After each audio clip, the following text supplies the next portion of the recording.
Hello everyone, कैसे हैं आप लोग। उम्मीद है कि आप लोग बहुत अच्छे होंगे। आप लोग की पढ़ाई शानदार तरीके से चल रही होगी। तो जैसा कि हम लोग पिछले वीडियो में बात किए थे वर्णमाला की, और उस वीडियो में हमने आपको बेसिक से लेकर के हाई लेवल तक के सारे पॉइंट्स आपको बताए थे। यदि आप पिछले हमारे 2-3 वीडियो हमने डाल रखा है, 20-20 25 मिनट की वीडियो है, अगर आप उसको ध्यान से देखते हैं और उनके प्रश्न उसको समझते हैं तो आपको प्रश्नों को हल करने में बहुत आसानी होगी। और उसमें मैंने उन्हीं पॉइंट्स की बात की है जो पिछले वर्ष आए हुए हैं, किसी न किसी रूप में परीक्षा में पूछा गया है। इस वीडियो में हम लोग बात करते हैं विराम चिन्ह की। परीक्षा को ऐसे प्रश्न जरूर पूछते हैं जो विराम चिन्ह से संबंधित होते हैं। तो हिंदी ग्रामर में विराम चिन्ह का बहुत ज़्यादा महत्व रखा गया है। तो जैसा कि हमारे पास है विराम चिन्ह, सबसे पहली चीज विराम चिन्ह का मतलब क्या होता है। तो भाई विराम चिन्ह का मतलब होता है ठहराव या फिर रुकना या फिर आराम करना। ठीक है, तो इसका जो अर्थ होता है इसका आराम करना या फिर ठहरना। ठीक है, विराम चिन्ह का मतलब या विराम का अर्थ होता है आराम करना या फिर ठहरना। जैसे आप कोई काम करते हो, प्रतिदिन आप कोई काम कर रहे हो तो बीच बीच में रुक जाते हो, या फिर आप खाना खाते हो तो रुक जाते हो, चलते हो तो रुक जाते हो, कोई ना कोई काम करते हो प्रत्यक्ष या अप्रत्यक्ष रूप से, तो आप थोड़ा ना थोड़ा आराम कर ही लेते हैं। ऐसे ही जब पाठक किसी पाठ को पढ़ता है तो उसके मनोविज्ञान को ध्यान में रखते हुए हम क्या करते हैं कि बीच बीच में ठहराव लेते हैं, अर्थात बीच बीच में थोड़ा सा रुक जाते हैं, जिससे लेखक को पढ़ने में आसानी हो और उसको उस जो पॉइंट वो पढ़ रहा है, जो पैसेज से या फिर जो गद्य या पद्य पढ़ रहा है, उसको पढ़ने में आनंद हो। तो इसीलिए क्या करते हैं हम लोग, उसको विराम चिन्ह का प्रयोग करते हैं। यहाँ पे हमारे बहुत ही प्रसिद्ध जो व्याकरणविद हैं, जिनका नाम है कामता प्रसाद गुरुजी, कामता प्रसाद, ठीक है, गुरुजी, ये ग्रामर के बहुत ही जाने माने व्यक्ति हैं। इन्होंने माना है कि भाई जो विराम चिन्ह है, जो हमारे विराम चिन्ह है, इनको क्या किया गया है कि अंग्रेजी से लिया गया है। सारे विराम चिन्ह क्या है, अंग्रेजी से लिए गए हैं। केवल एक विराम चिन्ह जो है उसको छोड़ दीजिए, जिसको हम लोग कहते हैं पूर्ण विराम। ठीक है, ये चिन्ह, ये जो पूर्ण विराम जो चिन्ह है, ये अंग्रेजी से नहीं लिया गया है ना। ये क्या है, अंग्रेजी से नहीं लिए गए हैं, इनको अंग्रेजी से नहीं लिया गया है। बाकी सारे जो चिन्ह हैं वो अंग्रेजी से ही लिए गए हैं। ऐसा कामता प्रसाद गुरु जी का कहना है कि जितने भी चिन्ह लिए गए हैं वो अंग्रेजी से लिए गए हैं। केवल एक अक्षर जो पूर्ण विराम है, ये अंग्रेजी से नहीं लिया गया है। अगर हम लोग परिभाषा की बात करें तो विराम चिन्ह किसे कहते हैं, तो विराम चिन्ह का तात्पर्य होता है कि किसी कामता प्रसाद गुरु जी ने हिंदी में विराम चिन्हों की संख्या 20 बताई है। तो यहाँ पर ध्यान रखना है कि कामता प्रसाद गुरु जी ने जो चिन्ह की संख्या बताई है, चिन्हों की संख्या ये कितनी बताई है, 20 बताई है। चिन्हों की जो संख्या है ये कितनी बताई है, 20। ठीक है, हिंदी ग्रामर में कामता प्रसाद गुरु जी ने विराम चिन्हों की संख्या कितनी बताई है, 20 बताई है। चिन्हों की बात करते हैं तो इन चिन्हों को मैं एक पॉइंट में आपको लिखकर बताता हूं कि वो कौन कौन से चिन्ह हैं। तो वही पहला, सबसे जब हम लोग किताबों को पढ़ते हैं तो उसमें हमें कई सारे चिन्ह देखने को मिलते हैं। कुछ चिन्ह का नाम याद रहता है, कुछ चिन्ह का नाम याद नहीं होता है। इस वीडियो में हम लोग चिन्ह की बात करेंगे और चिन्ह को कहाँ कहाँ किस प्रकार से प्रयोग किया जाता है इसको भी समझेंगे। जैसे कि अगर मैं बात करता हूँ कि पहला बात करते हैं अल्प विराम की, तो अल्प विराम कैसा लगता है, अल्प विराम। अल्प विराम का जो चिन्ह होता है आपको पता होगा कि कुछ इस प्रकार से लगा होता है। इसको क्या कहते हैं, अल्प विराम का चिन्ह कहते हैं। दूसरा आता है अर्धविराम आता है। अर्धविराम को हम लोग किससे प्रदर्शित करते हैं, आपको पता होगा कि ऐसे एक बिंदी लगी होती है, एक कॉमा लगा देते हैं, इसको अर्धविराम कहते हैं। इसके बाद आपका तीसरा होता है पूर्ण विराम होता है। पूर्व विराम आप लोग बहुत पढ़ते हैं हिंदी में, उसको केवल एक लाइन खींच दी जाती है, सीधी रेखा खींच जाती है। इस सीधी रेखा को खींच दिया जाता तो उससे पता चल जाता है कि हाँ ये भाई पूर्ण विराम है। चौथा अगर हम लोग बात करें तो प्रश्नवाचक चिन्ह की बात करते हैं। प्रश्नवाचक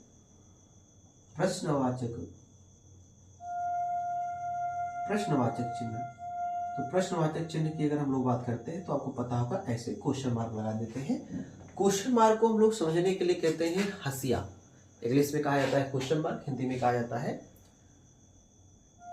आपका ये जो सिंबल होता है, इस प्रकार से इसको प्रश्नवाचक चिन्ह कहते हैं। ठीक है, ये हिंदी में प्रयोग किया जाता है। चौथा जो होता है वो होता है आश्चर्यवाचक चिन्ह होता है। चौथा माफ कीजिएगा, पांचवा जो होता है वो आपका आश्चर्यवाचक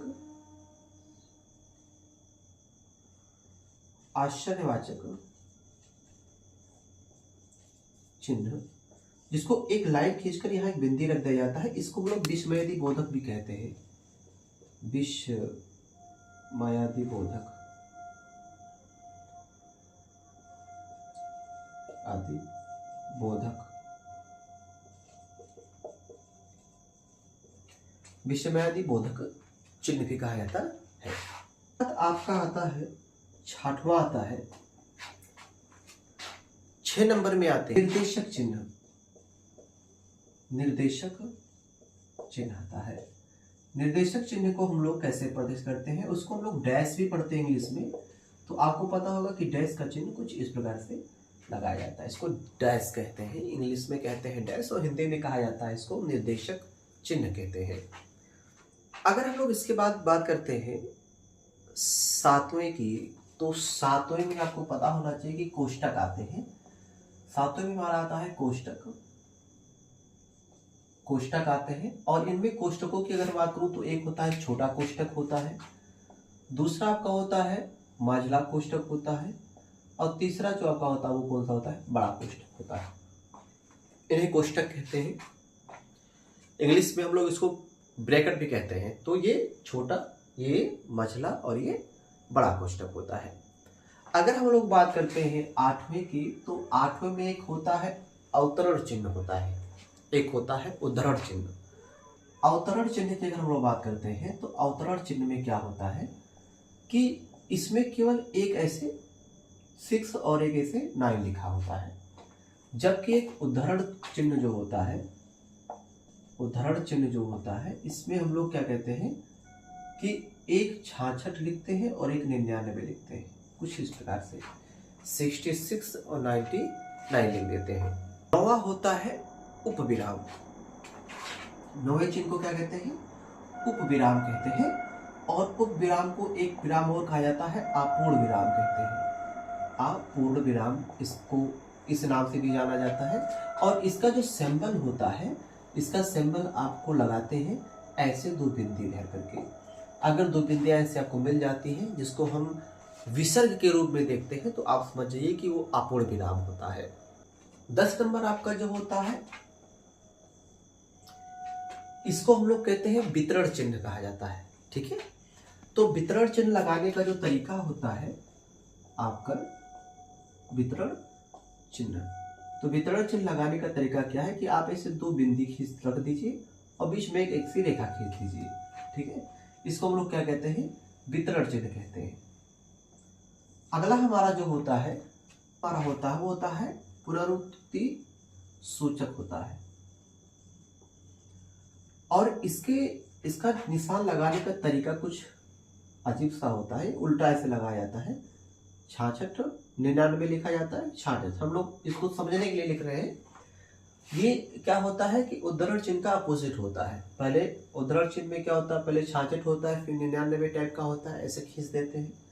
पुनरुक्ति सूचक में क्या होता है, पहले 99 होता है, उसके बाद में 66 होता है। उसके बाद आता है लगाव चिन्ह, या फिर 12 नंबर आता है लगाव चिन्ह, या फिर संक्षेप सूचक चिन्ह। संक्षेप सूचक चिन्ह। ठीक है, तो इसको हम लोग क्या करते हैं, छोटे ओ टाइप से लिखते हैं ऐसे। ये जो 0 आप कह सकते हैं या फिर ओ समझ सकते हैं, तो इसको क्या कहा जाता है, लगाव संक्षेप सूचक चिन्ह कहा जाता है। आपका आता है लोक चिन्ह। क्या आता है? लोक चिन्ह। तो लोक चिन्ह को दिखाने के लिए हम लोग क्या करते हैं, इस तरह से इसे बिंदी बिंदी रख देते हैं, या फिर आपको इसे plus plus plus plus plus plus ऐसे करके आपको देखने को मिलते हैं। तो इनको क्या कहा जाता है? लगाव चिन्ह कहा जाता है। ठीक है, ये कई संख्या में होते हैं, तो उनको ऐसे करके बिंदी बिंदी करके या फिर छोटा डैश डैश करके कई सारे डैश लिख दिया जाता है, तो उसको लगाव चिन्ह कहा जाता है। इसके बाद आपके कुछ चिन्ह और आते हैं, जैसे कि 14 नंबर की अगर हम लोग बात करते हैं, तो इनमें हमारा पाद चिन्ह या फिर रेखिका चिन्ह कहते हैं। क्या कहते हैं इसको? पाद चिन्ह या रेखिका चिन्ह। ठीक है, इसको हम लोग इस प्रकार से दिखा देते हैं। अगला हमारा 15 नंबर होता है दीर्घ उच्चारण चिन्ह। इनको क्या कहते हैं? दीर्घ उच्चारण चिन्ह कहा जाता है। तो दीर्घ उच्चारण चिन्ह क्या होते हैं? हम लोग उसको इस प्रकार से दिखाते हैं 5 टाइप से, जिसे कहते हैं हे राम, ओम। ठीक है, तो इस प्रकार से क्या करते हैं, जहां पर आपको ये बिंदी ऐसे एस टाइप का या 5 टाइप का आपको मिल जाता है, तो उसको दीर्घ उच्चारण चिन्ह कहा जाता है। उसको जब अक्षरों को उच्चारित किया जाता है तो उसमें आपका ये दीर्घ जो चिन्ह आता है वो काफी लंबे समय तक, मुश्किल से 1-2 सेकंड तक चलता है। जैसे कि राम, तो बीच में जो है काफी समय लिया, 2-3 सेकंड ले लिया, तो उसको हम लोग इसीलिए कहते हैं दीर्घ उच्चारण चिन्ह, मतलब कि उसको थोड़ा सा बढ़ा के उच्चारित किया जाता है। अगला हमारा आता है 16 नंबर पाद बिंदु। ठीक है, इसको क्या कहते हैं? पाद बिंदु भी कहते हैं, और इसमें ऐसे एक बिंदी रख दी जाती है केवल, बस इसको पाद बिंदु कहा जाता है। अगला चिन्ह हमारा 17 नंबर आता है, जिसको हम लोग कहते हैं हंस पाद चिन्ह, हंस पाद, या फिर हम लोग कहते हैं त्रुटि चिन्ह।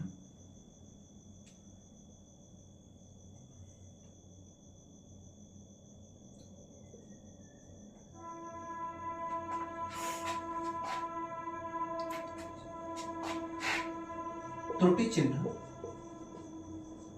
या फिर इन्हें क्या कहा जाता है? काक चिन्ह कहा जाता है। तो इनको दर्शाने के लिए हम लोग ऐसे लिख देते हैं। ठीक है, ए टाइप से बना देते हैं। तो अगर आपको इस प्रकार से चिन्ह मिलता है तो आप लोग समझें इनको हंसपद या फिर त्रुटि चिन्ह कहा जाता है, फिर काक चिन्ह कहा जाता है। अगला आता है टीका चिन्ह। 18 नंबर हमारा आता है टीका चिन्ह आता है।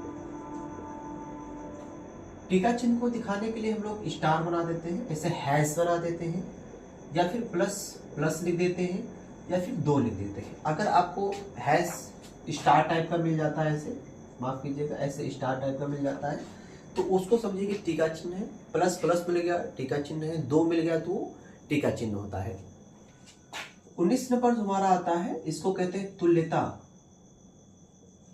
तुल्यता चिन्ह कहते हैं, या फिर इसी को हम लोग कहते हैं समता चिन्ह, समता चिन्ह, जिसको हम लोग ऐसे 2 बार ऐसे डैश कर देते हैं। मतलब समता मतलब बराबर को दिखाते हैं ना, कहते हैं बराबर वाला चिन्ह, तो उसको समता कहा जाता है। बराबर कब होता है? जब दायां बायां पक्ष क्या हो जाए, समान हो जाए, या उसकी संख्या समान हो जाए, तो हम लोग वहां पर इस प्रकार के चिन्ह का प्रयोग करते हैं। इनको तुल्यता चिन्ह या फिर समता चिन्ह या समानता के चिन्ह भी कहा जाता है। इस नंबर होता है समाप्ति सूचक, समाप्ति, समाप्ति सूचक चिन्ह कहते हैं। जैसे आपने कोई कहानी लिखा, कोई पद्यांश लिखा, तो उसके बाद में जो अंतिम पॉइंट आपका होता है वो समाप्ति सूचक होता है। तो ये डैश 0 डैश करके लिखते हैं कि जैसे आपने पूरी स्टोरी खत्म कर दी, कोई उपन्यास लेकर खत्म कर दिया, तो लास्ट में हम लोग क्या करते हैं कि समाप्ति सूचक चिन्ह का प्रयोग करते हैं। तो ये कुछ क्या है, कामता प्रसाद जी ने जो अपने चिन्हों को अंग्रेजी की भाषा से लिया था, वो सारे 20 चिन्ह दिए गए हैं। तो ये चिन्ह जो हमने आपको बताया है, ये कामता प्रसाद गुरु जी के 20 चिन्ह है। ठीक है, जिनको हम लोग इस प्रकार के नामों से जानते हैं। ठीक है।